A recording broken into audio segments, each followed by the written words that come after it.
अस्सलाम वालेकुम। Official YouTube channel में खुश आमदीद। आज ये जो आपको स्क्रीन के ऊपर डिज़ाइन नज़र आ रहा है, ये बेडरूम में तैयार करेंगे डिज़ाइन।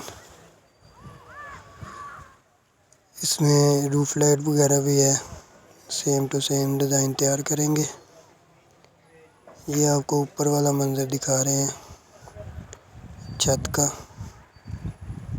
ये नीचे किल लगा के 2 फुट का बॉर्डर लगा लिया है साइड पे।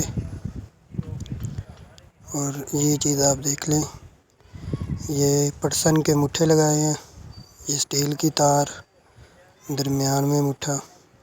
इसी तरह अगर आप सीलिंग करवा रहे हैं तो आपने स्टील की तार और जो तार के साथ मुट्ठा नहीं लगवाना, प्लेट के 2x2 की प्लेट के दरमियान में मुट्ठा लगाना है बिल्कुल। ये थी इसकी मालूमात। शुरू करते हैं वीडियो को।